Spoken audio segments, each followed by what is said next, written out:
सर्व नाटकरसिंगांनी खुश खबर आहे. उद्या दिनांक 18 जानेवारी 2025 रोजी श्रीदेव राष्ट्रोळी देवस्थान विद्रुबाग या ठिकाणी जय संतोषी माता दशावतार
आम्ही आमच्या भगिनींची विशेष काळजी घेतो आणि म्हणून मिळत होतं याच्या पुढे मिळणार आहे.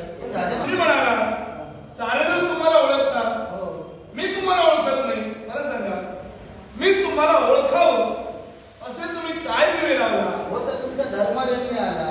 धर्मारण्य? हो. हा, तिसर आम्ही लावतो. धर्मारण्यातून तुम्ही ती देवभूमी, ती पुण्यभूमी, तुम्ही खरंच भाग्यवंत आहात. सांगा काय सभा तुमची? काय कसला काय नको आपल्या काही आमच्या कमाई खातो. मग काय झाला म्हणजे तक्रार नाही. हा परत काही सप्ता पडत होतो. स्वप्न पडतात चांगली की वाईट? नाही, बरेच एक काम करता, हा तुमचा प्रश्न घेऊन एखाद्या ज्योतिषाचार्याकडे गेला. ग्रहदोष, कुंडली दोष जर काही असेल तो सांगेल, मी सांगू शकत नाही. ह्यातून बरोबर लागले. ह्या बघा काय दिला ना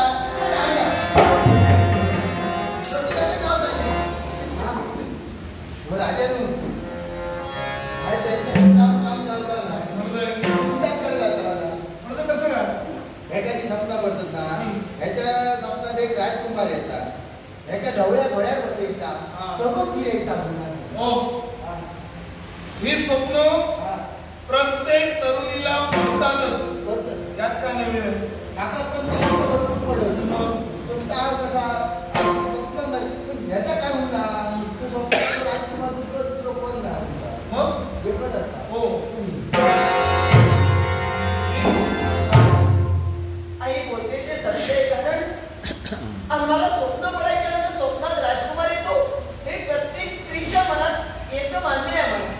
पण ज्यावेळी आपण धर्मारण्यापर्यंत भक्ती करण्यासाठी आला त्यावेळी नकळत नजर आपल्याजवळ पडली आणि नकळत आपल्यावर नजर पडता क्षणी आमच्या मनदेवतीने सांगितलं आमच्या स्वप्नातील राजकुमार आपले दुसरा तिसरा कुणी नाही. आपण आपल्या बाह्य रूपावर आम्ही नाही भागलो तर आमच्या मनदेवतीने आम्हाला पाहून दिला. म्हणून आता मला सांगा, मी इथं स्वप्नाकडे बंद कसं करू? तुम्ही बंद करू नको. तुम्ही ह्याच्यावर लगेच करा. तुमचा जमता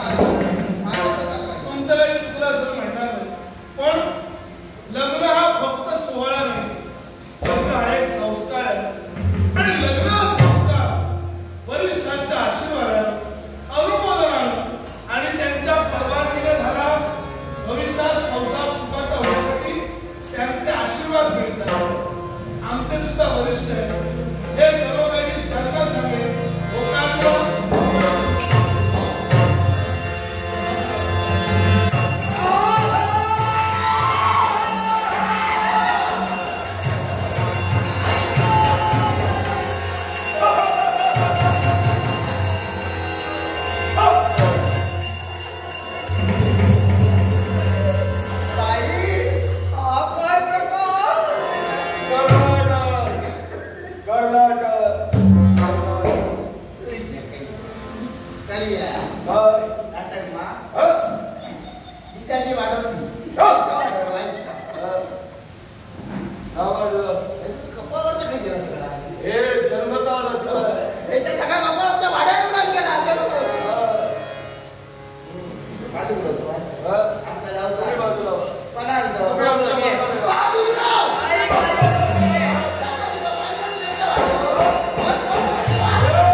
हिच्या घरातले रस्ते रस्ते कोणी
मग विलंब कशाला? याच वेळी या ठिकाणी हे आज तुझ्या आई बाबांची आज्ञा घेणे हे तुझं कर्तव्य आहे. पण ही विश्वाची जननी तुला सांगते की तुझ्यासाठी ही कन्या योग्य आहे. तू माझं अहित कधीही करणार नाहीस याची पूर्ण खात्री मला आहे. तुझ्या शब्दाचा अवघड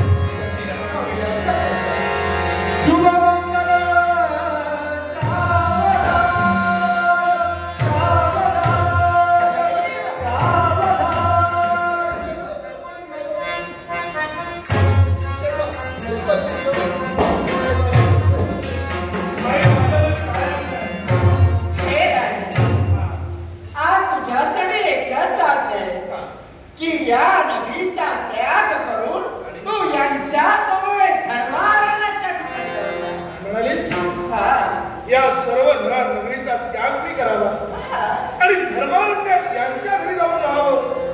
आई मी म्हटलं त्या शब्दाचा अवघड करणार नाही. पण आई मला सांग माझी नगरी सोडून जर यांच्या घरी मी गेलो तर या माझ्या प्रजेचं का? कारण कर्नाटक अजून संपलेला नाही.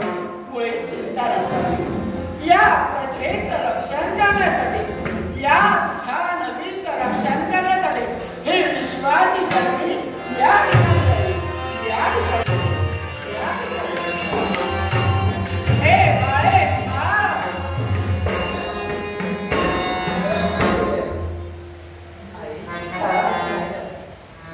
काय झालंय? आज तुझं लग्न या ठिकाणी लावतो. आता स्त्री भक्तीचे मेधा मर्यादा आल्या. त्या मेधा मर्यादात प्रत्येक स्त्रीने राहिलं पाहिजे. म्हणून तुला एक माझं सांगणं आहे की सुखी संसार करत असताना तुझ्या गृहीत कोण अपरिचित व्यक्ती आली तिच्यावर किती विश्वास ठेवावं, त्याच्याशी किती बोलावं, कसं बोलावं. बा अर्थात तुझं भाग्य तुझ्यात आहे.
अशी कुठली अपेक्षा आम्हाला आहे?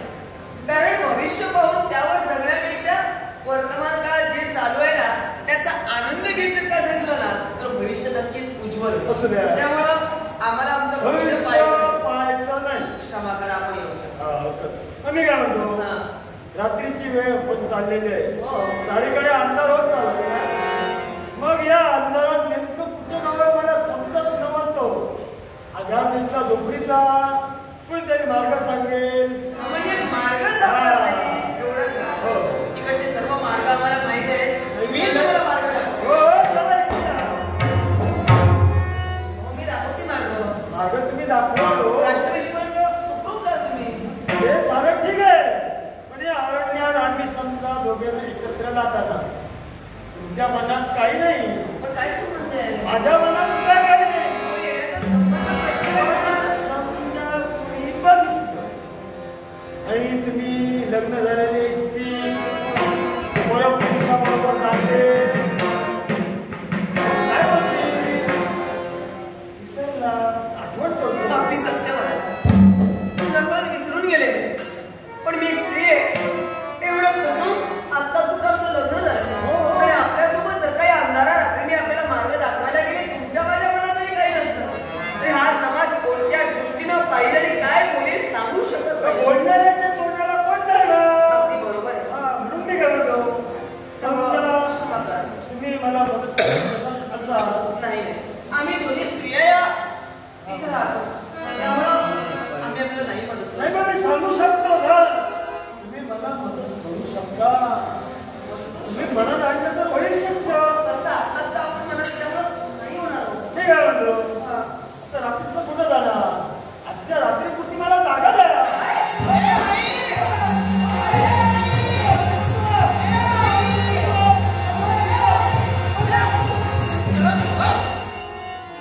घरातली कामं कोण करतारा?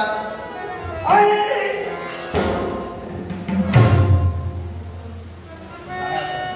हिची आहे मी या. तिची आहे म्हणूनच म्हटलं हा. तिची आहे म्हणून. कोणती या? मी हो. भविष्य सांगतो तुमचं बघूया. नको. आधी जायचं धड नाही. भविष्य जागेवर हात पुढे करून जायचं. डब्बा मी नव्हे. विश्वासच नाही ना माझा तुझ्या. मी काय म्हणत होतो इतक्या कुठे येईल? गाज ओरडते हो. काय झालं? गायब झालाय. हो. मी म्हटलं फक्त आजच्या एक तर मला जागा द्या. ए? काय? झोपायला आलो. मी वाट चुकून इकडे आलो. काय दुकानी नसतं? मला इतकी परिस्थिती माहीत असते तर आलो सुद्धा नसतो. या काम कर. ह्याच्याची परिस्थिती तुला माहिती नाही का? खडे वाघ भरपूर असेल त्यात काय कर जास्ती सांगता आणि मज्जा वाटेल जणांना. हो पण रात्रीचं काळ कुठं जाणार? मग आम्ही दोन टायमात पैसा तुम्ही विचार केला आज एक रात्रीचा विषय आहे. लोक ऐकणार नाही. मी काय म्हणतो आता तूच आम्हाला शिकवलंयस एखाद्याला जर का भूक लागली असेल तर आपल्या मुखातली घास त्याला